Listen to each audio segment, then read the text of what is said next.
का हर क्षण निर्णय का क्षण होता है। प्रत्येक पद पर दूसरे पद के विषय में कोई निर्णय करना ही पड़ता है और निर्णय अपना प्रभाव छोड़ जाता है। आज किए गए निर्णय भविष्य में सुख अथवा दुख निर्मित करते हैं, ना केवल अपने लिए, अपने परिवार के लिए भी, आने वाली पीढ़ियों के लिए भी। जब कोई दुविधा सामने आती है तो मन व्याकुल हो जाता है, अनिश्चय से भर जाता है। निर्णय का वो क्षण युद्ध बन जाता है और मन बन जाता है युद्ध भूमि। अधिकतर निर्णय हम दुविधा का उपाय करने के लिए नहीं, केवल मन को शांत करने के लिए लेते हैं। पर क्या कोई दौड़ते हुए भोजन कर सकता है? नहीं। तो क्या युद्ध से जूझता हुआ मन कोई योग्य निर्णय ले पाएगा? वास्तव में शांत मन से जब कोई निर्णय करता है तो अपने लिए सुखद भविष्य बनाता है, किंतु अपने मन को शांत करने के लिए जब कोई निर्णय करता है तो वो व्यक्ति भविष्य में अपने लिए कांटों भरा वृक्ष लगाता है। स्वयं विचार कीजिएगा।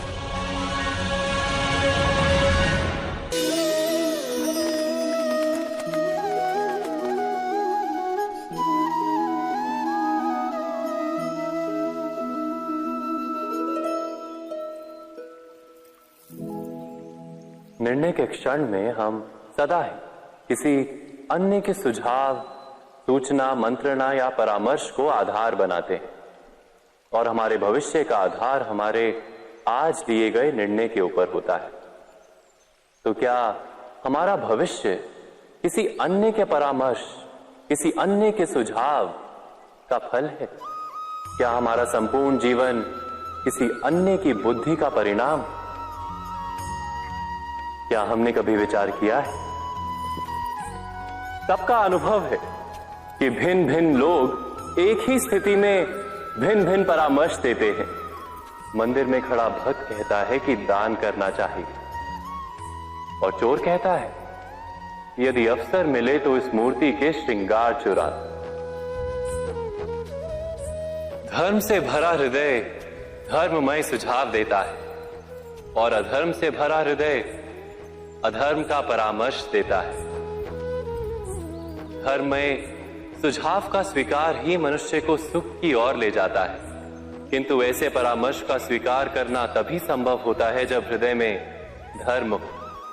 अर्थात किसी का सुझाव अथवा परामर्श स्वीकार करने से पूर्व स्वयं अपने हृदय में धर्म को स्थापित करना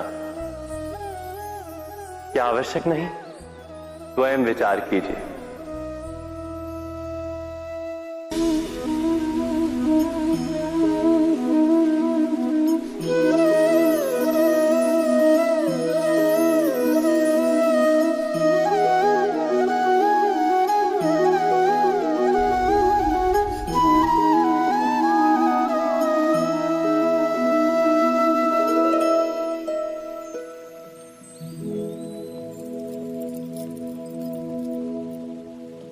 भविष्य के आधार पर सब आज का निर्णय लेना चाहते हैं। भविष्य में सुख मिले, भविष्य सुरक्षित हो, ऐसे निर्णय आज लेने का प्रयत्न रहता है सबका। आप अपने जीवन को देखिए, क्या आपके अधिकतर निर्णय के पीछे भविष्य का विचार नहीं होता? और हो भी क्यों ना। अपने जीवन को सरल और सुखमय बनाने का प्रयत्न करने का अधिकार सबका है। पर भविष्य तो कोई नहीं जानता, केवल कल्पना ही की जा सकती है। तो जीवन के सारे महत्वपूर्ण निर्णय कल्पनाओं के आधार पर ही करते हैं हम। क्या निर्णय करने का कोई तीसरा मार्ग हो सकता है? विचार कीजिए। सारे सुखों का आधार धर्म है और वो धर्म मनुष्य के हृदय में बसता है। तो प्रत्येक निर्णय से पूर्व स्वयं अपने हृदय से ये प्रश्न अवश्य पूछ लेना कि ये निर्णय स्वार्थ से जन्मा है या धर्म से। क्या इतना पर्याप्त नहीं? भविष्य के बदले धर्म का विचार करने से क्या भविष्य अधिक सुखपूर्ण नहीं होगा? स्वयं विचार कीजिए।